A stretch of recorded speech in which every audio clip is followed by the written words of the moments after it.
right, Shift. This is episode 3, where we're talking about insane church spending, church budgets, all things money. Yeah. Some things that you've heard of and some things that you probably haven't heard of. We're going to have some good laughs over it. So hope you guys enjoy this, but we're here to bring clarity to the shifting void in culture. Let's jump into a few things. Let's jump into it. So we were saying it'd be fun with this episode.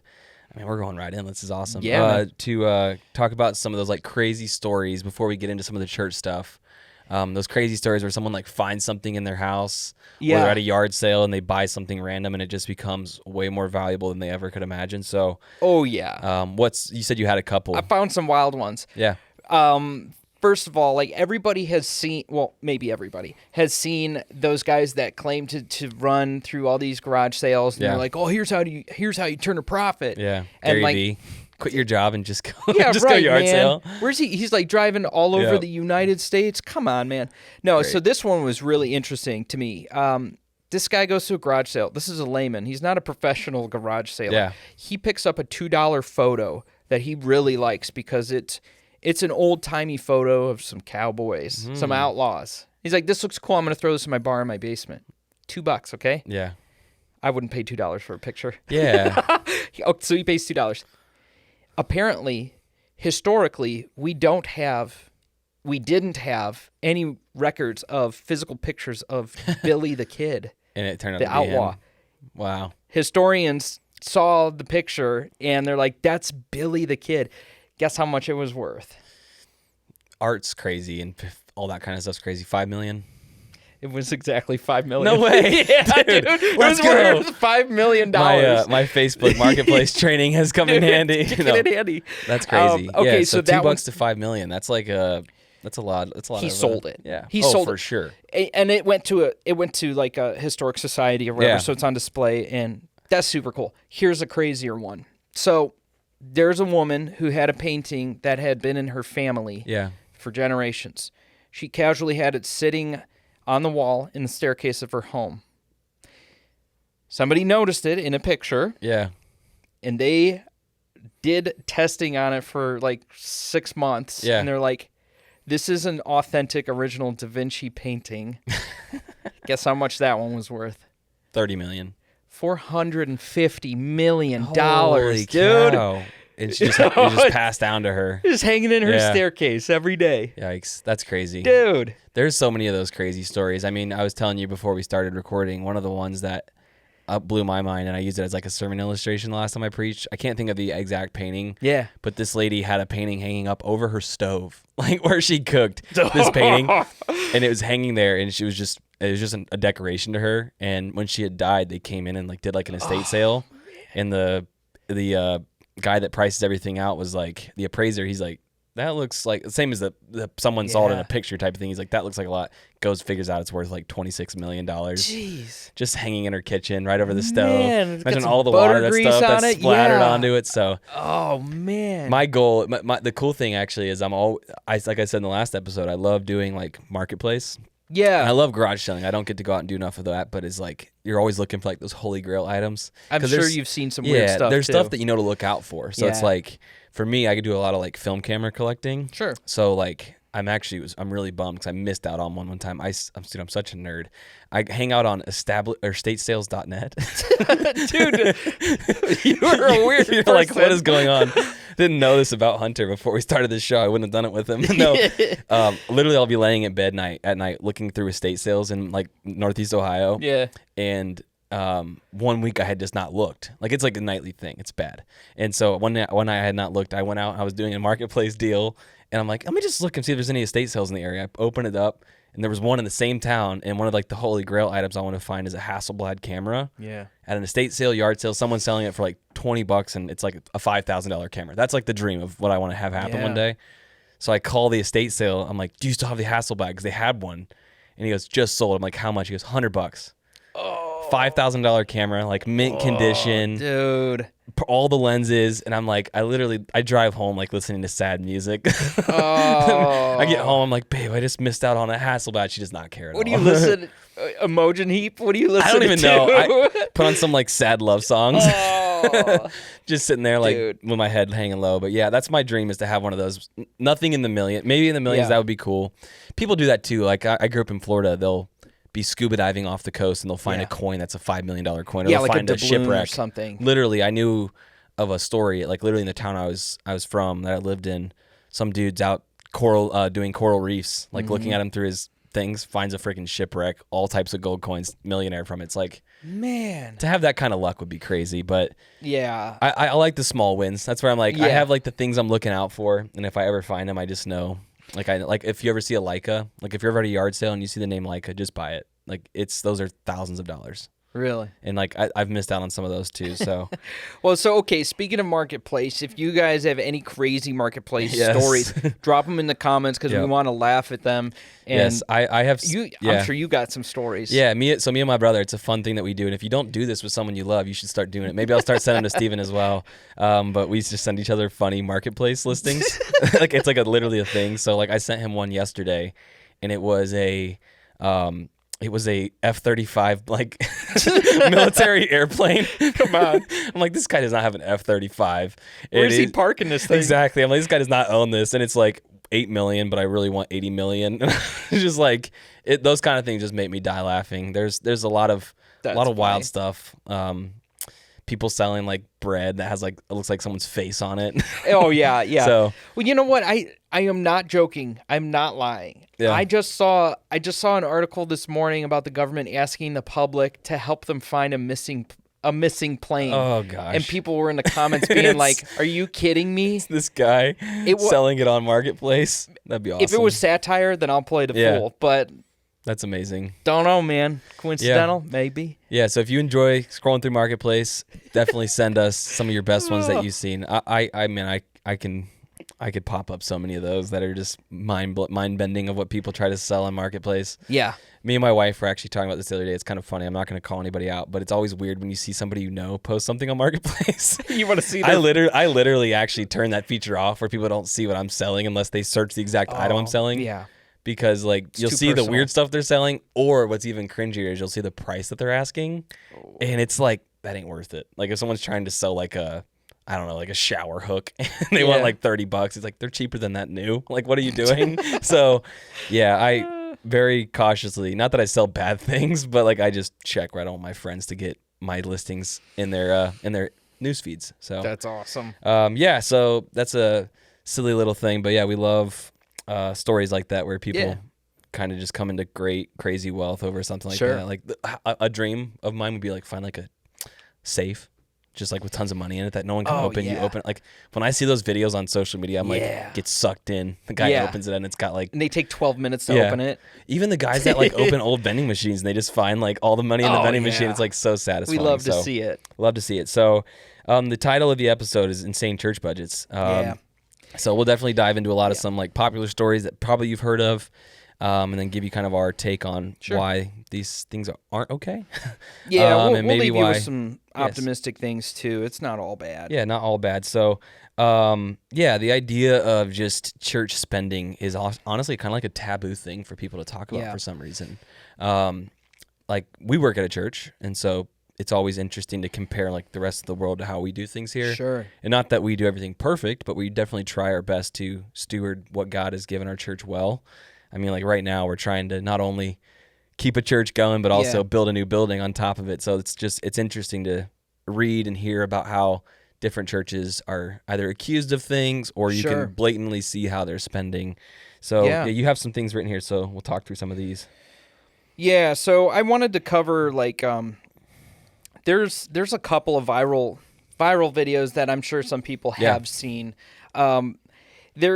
I'm not going to show the clip, but this guy claims to be an apostle. This is David E. Taylor, and many people have seen the deposition floating around online. And just like the names of the sections of this deposition are just absolutely insane. But anyways, like part of it was he was being grilled for having a $30,000 suit, and he's talking about how like well, normal suit at Kohl's just it doesn't get the job done. It doesn't fit, right? Yeah. And it's like, dang man, like $30,000 is like a salary, dude. Yeah, that's a salary for somebody. It's a car, brand new car. Yeah. So okay, and then he had an expense for a $50,000 limo. Yikes! And that came out of the tithe, right? And so lives in a multi-million-dollar house. Yikes! It's not looking good. He has an unknown dependent on his taxes. He doesn't know who the person is. Yes, Yikes. You do. Yeah. Yes, you do. And then he has expenses to Disneyland vacations. So here's the thing. You're thinking like, okay, so like I think that came out around 2015, this incriminating deposition. Yeah. It went viral. His ministry is still rocking. Wow. I went to his website. Dude is still just going motivational speaking. I'll call it motivational speaking because it's not preaching. That ain't preaching. But the weirdest part of this was that he claims to have been visited by Jesus in person. And so, like, in the deposition, they're asking, well, when was the last time you were visited? And he looks at his lawyer and he's like, should I answer? He's got this, like, frail voice. So I'm like, this dude's so crazy. Weird. And then he's like, makes you wonder how people follow guys like that. I mean, yes. We'll probably do a whole, like, episode on, like, the whole Joel Osteen and, like, TV preachers and stuff. Yeah. But it's just crazy. Like you said, like, it's so obvious to us that it's not right, and he's still gaining. But then there's people that still just continually give and continually support, and they almost like close their eyes to it all. Where they're just like, they know what's up. It's like low key brainwashing in some of the scenarios. It's gotta be. Yeah. It's gotta be.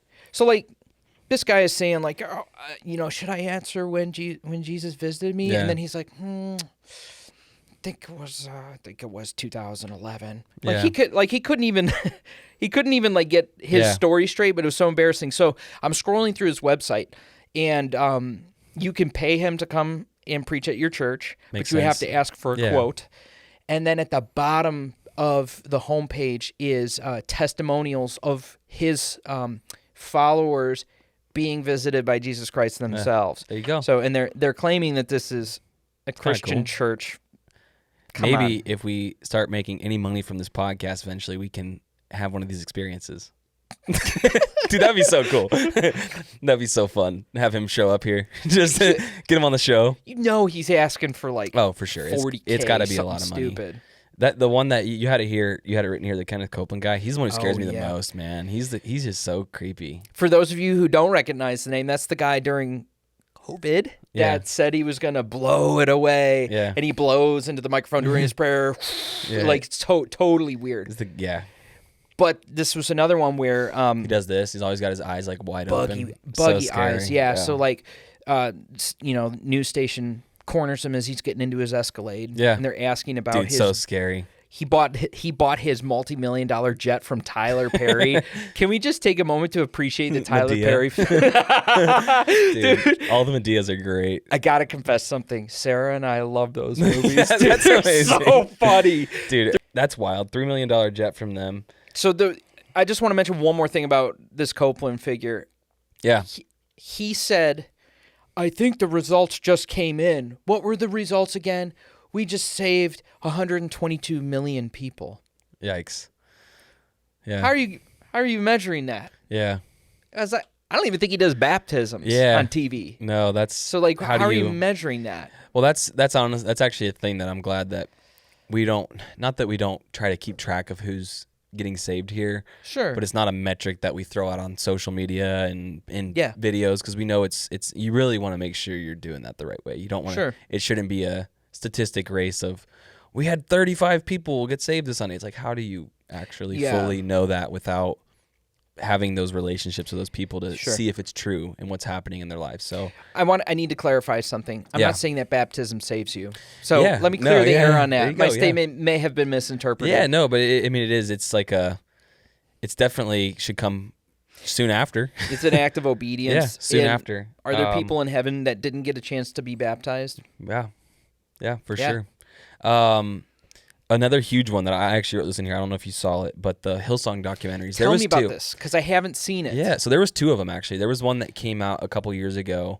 It's probably about a couple years ago now, where it kind of just exposed all the dirtiness of Hillsong Church, and a lot of people like freaked out when it came out because it was on. The first one was on HBO Max or something like that, or Discovery Plus. So everybody's getting the special subscription to watch it, and it just showed like they had like $100 million a year rolling in. So it's a mega church, right? Yeah, massive church. I mean, everybody's heard of Hillsong. Every church sings at least one of their songs if they're trying to sing new songs. So it just kind of showed like the ins and out of the monopolizing of the name and like the band that they had created, because they were creating amazing music. Like a lot of probably your favorite song might be a Hillsong song. You don't even know it. And so it just the documentary was kind of spooky because it kind of showed like how that became the machine of like, you put out hits and they're going viral all over the world. That's making tons of money. Yeah. On top of bringing in people from all over the world. They literally have the guy, he's no longer in charge now, which is crazy because the second one talked about why he stepped down. But senior global pastor is the title. Like, that's insane. There's churches everywhere. So it just, a portion of it was like the abuse of like having that much finances rolling in from gifts and tithes and offerings, and and then a lot of it going to places like the crazy thing is they were good at hiding a lot of it, so it's all speculatory, but it's like some of it's so obvious that it's hard to not look at it. But the second one was crazy because it's not even the money thing too. They have a lot of the money sketchiness about it, but they also have sexual stuff is just spooky there. That's like intertwined with the family that started the church. So you got to check those out. You'd probably nerd out on those. The second one's on Amazon Prime, I think. I feel like I heard enough reviews from people to hear enough to know enough that I maybe don't need to see it. I work in the tech industry. There's a lot of secular worldview coming in from there. People, humanist, universalist, across the board. Their favorite thing to do is complain about churches and their money. They always bring it up. Sometimes we have clients that are churches, right? And they're spending their budget to upgrade their technology in their sanctuary. We are in the process of doing that at our church. And I heard this so many times. They were just these people were just spreading these rumors that the church that we're putting the system in for, they require your bank account on the website so they can automatically withdraw your tithe. And I correct them every time. Yeah, no, it's an option that you're allowed to sign up. Yeah, which we do that here. It's amazing. Online giving was so huge through COVID, especially. Like, it kept a lot of churches open because people still wanted to tithe and make sure their church didn't die with the pandemic. It's a technological advancement. Like, and people love it. Once a month, you can have where it draws out your tithes, and for some people, the exact it's convenient. Amount you want. Yeah, exactly. It's like an automatic bill pay. No one's requiring that. Yeah. I don't want that to seem like low-hanging fruit to explain that, but I hear it all the time. I hear it all the time in my industry, and I try to graciously, I'm not doing like the know-it-all kind of thing. I remind them, it's like, hey guys, we work in tech. This is a technological advancement to do auto withdrawal. For some people, it's convenient. Ironically, the church they were complaining about, it's a church in our area.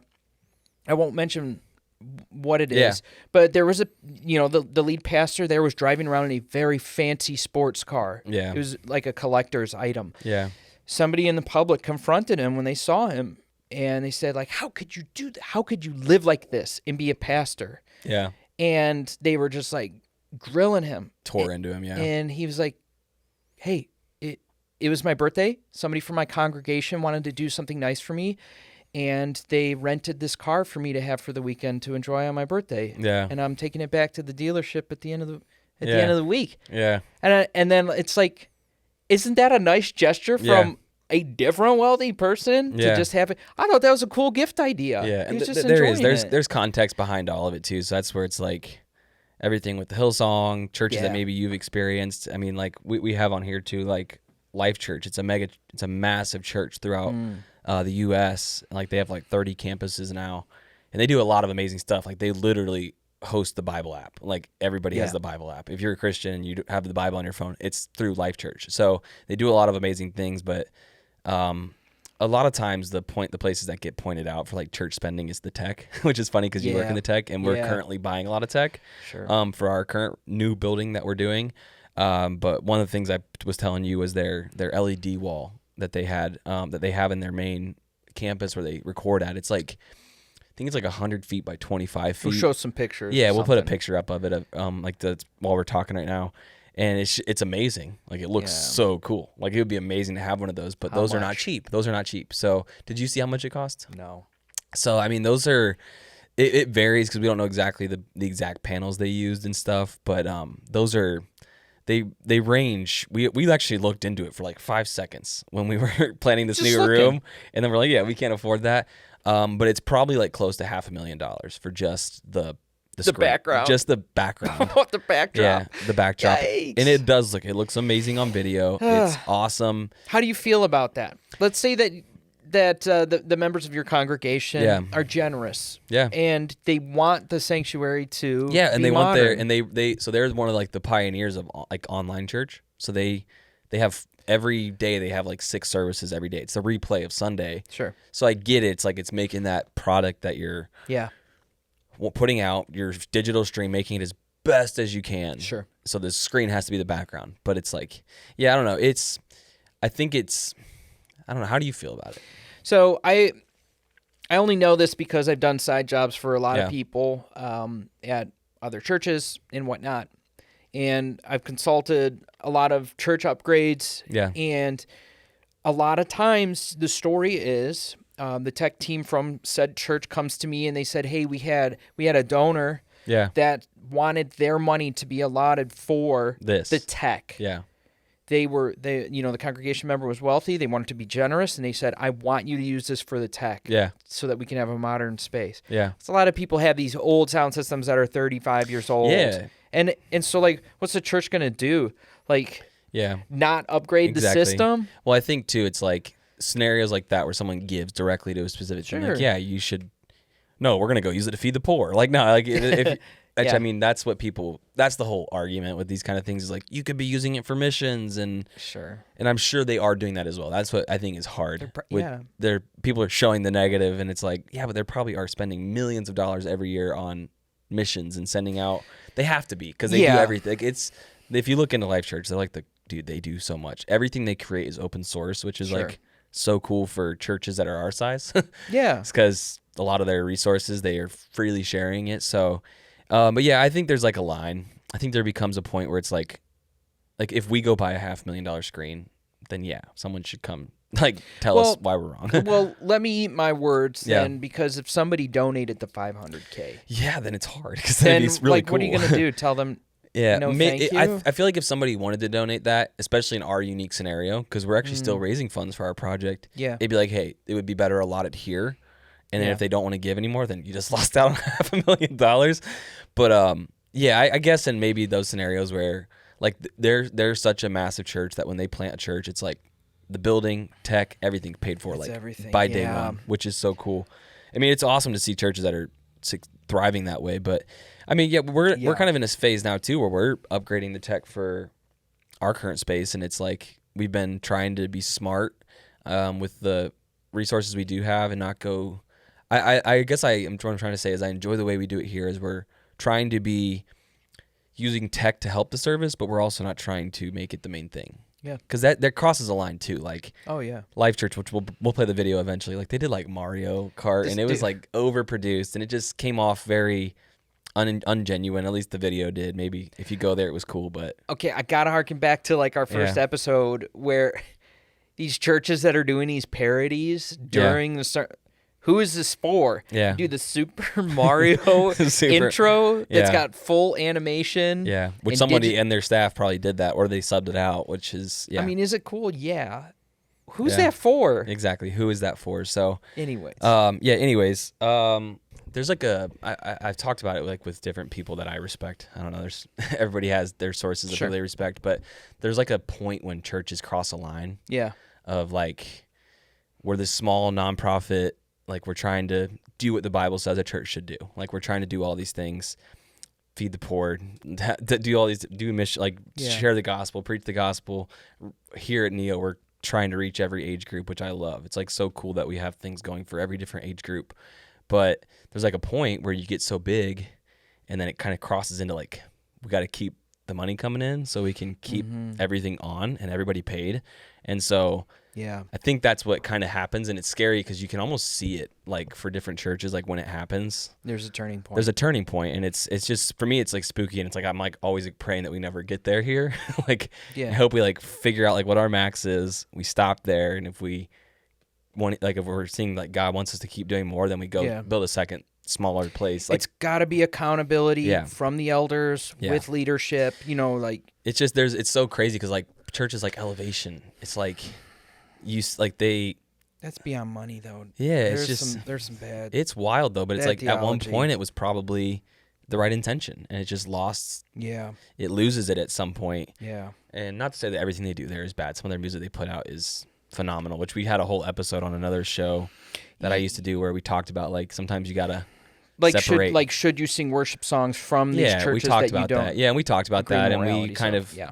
We were like, as long as the songs are biblically correct. And well, think about this too, because King David, the adulterer, murderer. Yeah, exactly. So who are we to judge? We run to the Psalms still to worship and for comfort and stuff. So like, I'm not justifying the sin. I'm saying that sinners are making worship music. Which that's kind of what we got to. We were like, if you look at a song, like we talked about a couple of specific songs, but it's like one of the most amazing, like Oceans, like it's a beautiful song. Hillsong wrote it. Do we just not sing it because Hillsong's had some corruption? No, it's like it's a beautiful song. Sure, and I would honestly leave it up to conviction, because if it does make you feel like all you could think about is like casting judgment on who wrote it, so step back. You step back a little, you know, like. But yeah, like part of that was like, I don't know. It's just you don't want to cross that line. Yeah, I guess is like, and I'm like, it's cool to know that we're not trying to ever get near that line here in our specific scenario. But it is just sad because it's like, you know, that had to have happened at some point where it was like, you have 10 campuses, that's 10 electric bills, you have 10 water bills, you have 10 full staffs, you got millions of dollars of. So the only way that you're going to keep that going is continually bringing people in to keep that wheel going. So then when that happens too, usually theology tank happens. Like, the you theology's watered down, dumbed down. Yeah. Like one of the things I'm so glad we don't do it here is like church at the movies, like movies at the church. It gives me like, it's just so much of cheap. Like it feels cheap, and it feels like we're trying to attract people to come watch a clip of a movie instead of get the truth. So I get it, they still share truth, but it just feels weird. I understand completely. It brings up the debate on who is church for. Who is church for? Is it for the believers? Is it to equip them to go out into the world and make disciples? Or is the church for bringing in unbelievers? It's an age-old discussion. Yeah. So, like, I mean, I would love to chat by a fire in this beautiful fall weather. Yeah, we'll have to talk about that maybe on an episode too, because that's which we'll dive into that a separate time, because you could talk for hours about that. Yeah. But it's like, I think churches that are doing it well, it's a mixture. It's like you're trying to reach the lost, but you're also trying to equip the saints. So it's all going to come down to conviction and sticking to the criteria from the Bible, like just following the structure from the Bible. Yeah. One of the last things before you hop into, he has some fun stats about just like church spending and stuff, is Preachers and Sneakers. It's an awesome Instagram account. If you don't follow it, go check it out. It just kind of points out different preachers that buy way too expensive of sneakers. They analyze the outfit from head to foot and price tag and all. Yeah, exactly. So it's just kind of, it's one of those things where it's weird, but it's fun as like Christians, like just see, I don't know. Like we know it's bad. Yeah. Which it's another thing I'm so glad that we don't have that here. Luckily, Jeremy's very strong against that kind of stuff. He's like, dude, I can get the same clothes from Kohl's and I look just as cool as that guy. Because we have nothing wrong with looking cool. I love to look cool. I don't look cool right now, but I love to try to look cool. But I love to like try to dress into cool clothes and wear cool sneakers, but there crosses a line, man. We're just wearing $5,000 sneakers. That's weird. It gets weird, man. So I want to know from that account, whoever runs that account, how do they know what those guys are wearing and can find the product online to look up the price? It's some guy who's into that designer lifestyle. How do they know? Yeah, and they're just good at getting a screenshot and pricing it out. I guess you could tell who shops at Kohl's and Amazon. One of the craziest ones is, and it blew my mind, was I saw it on Preachers and Sneakers, but there's a company called Rhude, RHUDE. Okay. You'll see it on every preacher on YouTube, whatever. Yeah. T-shirt, $1,000 T-shirt. A hat like this, dude. This is a $30 hat. Same shape, same style. It says Rhude, $500. It's like, bruh, like $500 is like. I hope it fits well. That's insane. So it is insane. So yeah, you got some stats that you said you found on like just kind of how churches spend. Yeah, this was from like a tithe website. I've never seen this before. Yeah. Usually I'm going to the Pew for like church stats because they usually have some really interesting polls. But this was Tithely's pretty. They're that's a tithe.ly is a pretty notable like. Oh, okay. I hadn't seen it before. It's like when I've researched other topics, I usually I'm trying to look up like denomination specific items, but I love the breakdown of this. This was really interesting. This is how churches really spend their money. These are data points from a new study. It doesn't give the year that it came out. Sorry. So just listen to some of these stats and like maybe you just give some of your reactions to these. Churches received $124.52 billion in donations in 2018. It's crazy because that's like the global church, I think, is what it's talking about. But then, I think it talks. It's like I kind of read through it a little bit, but then it shows you like the median. Like there's like the ones that like there's the polar opposites. Sure. You got the churches bringing in like a few thousand, right? And then you got the churches bringing in $45 million in a year. Isn't that crazy? Imagine what it would. That's just insane. The amount, the total amount's crazy, but then just the spectrum. Yes. Is crazy. Yeah. There's churches like, and it's not to be gloom and doom, but I've been a part of churches and I know people near and dear to my heart that churches that struggle to keep the lights on and it's like you can't even pay staff. Yeah. And then you have churches where it's like the pastor's wearing $5,000 shoes. It just doesn't feel right. It doesn't feel right. It feels wrong that we're all the same team, but we're not. Yeah. So. Yeah. This one was extremely surprising to me. Yeah. The average congregation size is only 65 people. Yeah. Yeah. No, that's what people don't realize it. The majority of church, which maybe I don't know the size church you grew up in, the majority of churches are small churches.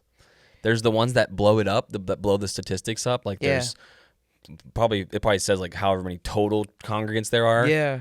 But then there's the majority of churches are like us. They're in the couple hundred range. Yeah, just we were in the couple hundred range for a long time, and then the last few years we've gone up to like the 400 range, and now we're like, we feel it. Yeah, we feel it. But like I grew up going to a church with less than 100 people. Dude, so. I love it because we're just trying to sit around the Bible and learn from it, right? You got your community. I love that. Well, it's cool that like how when you have organic growth too. Yeah. Because I think that's what people are like, man, average 165 is like that's what all we've done here. We're not reinventing the wheel. It's someone gets up on Sunday, we sing, we worship the Lord, we praise Him, and then someone brings truth. Yeah. And people are coming because they either want to worship or hear the truth or do both. And hopefully that's do both. Yeah. But it's like, I don't know. It's interesting to see why churches, some succeed, some don't succeed. Yeah. Yeah. And then, there's like we just talked about, there's the ones who tip over the edge and watch Batman at church. So. Oh, man. Yeah. Okay, I'm just gonna cruise through a couple of these. Churches that grew most were planted after the year 2000. Makes sense. Yeah. Moving away from traditional church to and it probably modern church. It's probably referencing like a lot of non-denominational styled churches too, because I don't know how many churches have been planted inside of denominations in the last 20 years. Yeah. And so this one probably won't surprise you because this kind of pertains to a lot of stuff that we've talked about. Most church revenues come from individual donors. Yeah. A wealthy congregation member joins your church and they want to be generous. Yeah. Which that's the craziest thing with like here, not to give all the scoop about our church, but it's like we're doing this building campaign. Sure. And we kind of haven't had that one big, huge donor yet. Yeah. So it's been a lot of there's been hundreds of families actually, which is so cool, giving what they can. And so that's just been cool because it normally it's one dude comes in, pays for the whole building, and it's like, wow, that's amazing. Thank you. You're so generous. Yeah. But in our scenario right now, it's like, I think it's like 150 families have funded the project, which is just so cool. It is cool. Both sides are cool. I mean, it's got to be mind-blowing when you get that $500,000 donation for something. You're like, whoa. So I got a quick story about that because the church I grew up in, the old Lutheran church I grew up in, loved that church. There was a particular wealthy family. They loved God. Yeah. And like I don't want this to sound bad, but anytime we were doing like campaign fundraising and stuff, they would wait until the end. Yeah. And then they would pay off the difference. Which it sounds bad. We're kind of praying for that right now. It sounds bad, but we have a difference on our project, and it's we're doing a special offering for it, and it's kind of bad, but that doesn't sound bad because it's the truth. We're trying to finish this project, not taking on more long-term debt for our church, because it limits ministry and stuff. So it is a blessing when people do that, but it's like, well, let's say, I don't know, let's say that you were left with an inheritance or something, and you were able to pay off your student loans, and you had extra. And you were able to, take, your family on a trip because you just want to, whatever. And you had leftover. Like, wouldn't you feel like it would be? I feel like my natural reaction, especially growing up in the church, it would probably to do something like that, or some humanitarian cause where you're feeding thousands of people or supporting a missionary who's building something amazing. And it's like, yeah. So it is cool to see when one individual person drops a huge drop in the bucket. Yeah. So, if you know anybody, if you're watching, send them our way. We need a couple of those. What? I said you're going to get us in trouble. Oh, no, we're good. Okay, this one's cool. Most churches don't share their financial reports publicly. Which is sad because I think it's good that we do. We do it every week, which is awesome. People get to see on the screen how much money's coming in and how much is going. Put it right up on a slide, right at the beginning of service. And then at the end of the year, too, show you the nitty gritty, show you how all of it was spent. Yeah. Which is cool because accountability. It's accountability, and if there's a part of our spending that's not good, then the congregation and people can see it. Which, being open, makes where things aren't going south. So 100%. Yeah. This is a cool stewardship one. Churches whose pastors analyzed giving records grew faster. Interesting. So I thought this one was really interesting because it made me think of like the parables that Jesus talked about where he was commending the people who, the guys, the 10 gave them each all whatever. Exactly. And one guy goes doubles, the other guy, right. Instead of burying it in the ground and not, investing or tracking it or whatever, just like set it and forget it. So I thought that was really interesting. I think it's a sign of maturity and stewardship that you're analyzing your finances. Yeah, it's actually cool here.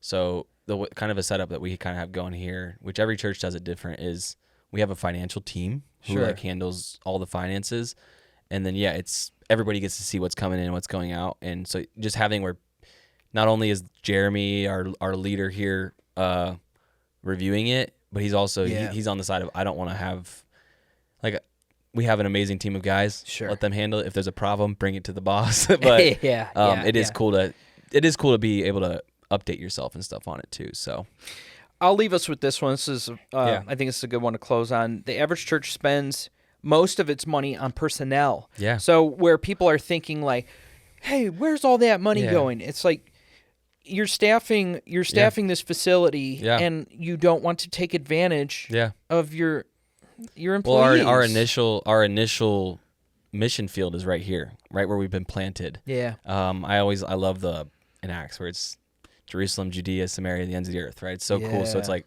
our Jerusalem sounds corny, is Northeast Ohio. Mm-hmm. So that's literally our name is Northeast Ohio. So it's like we can't have one dude doing everything. Not that we've nailed it here, because of our dream would be able to help every family, and we have some amazing volunteers, people who do like a ton of work for barely anything. Yeah. So there's definitely this tipping point. Like I don't think we'll never be a church where there's 10 full-time pastors. Yeah. Which there is. You can look it up right now in your town. There's probably a church that personnel expense is not fun to look at the end of the year. Yeah. But it does. It takes people to run organizations. Yeah. And it takes expertise. Like we have a couple guys here that do tech. You're one of them. Like without you guys, something breaks on a Sunday. I'm trying my best to put it back together. No, it's a group effort. It's a group effort. Like everybody's got different skill sets, but I think that shocks people though, and it's everything, and everything has to be thought through with the size of your church and where you're at. So if you can afford, and it's not this massive glaring hole in your budget that you're paying everybody full time, then okay. Yeah. But if you can look at it and be like, we have to take care of certain people, we have to. And the dream for every church, I know it, especially in our scenario, is you want to be able to help everybody that's helping keep this machine going. 'Cause it's a machine, man. Yeah, you don't want people slipping through the cracks in your community. You don't want people slipping through the cracks. You don't want people that are pouring out their time, which is a valuable resource to them. Yeah. You don't want them feeling like they're not, and not that money's the ultimate be all, but it's huge. I mean, if you were asked to do what you were doing and there's no compensation, it's like, whoa. Yeah. Like there's levels to it. So, but yeah, personnel it's one of those ones that it definitely can be shocking to look at different ones. So yeah. We're not trying to villainize wealthy people. Yeah. Well, it's kind of maybe King Solomon's a bad example because he fell away from the Lord in the end of his life. But like King David. Yeah. There we go. Yeah. You know. I guess it's just you gotta keep yourself accountable. If you're going to a church and you're not even thinking about that part of your church, then maybe start thinking about it. Yeah. The world is watching. Yeah. The world is watching. Exactly. It's spooky to see that there's so many like people that are just unaware of how their church spends. So yeah, it's a lot of fun to talk in the nitty gritty of all that.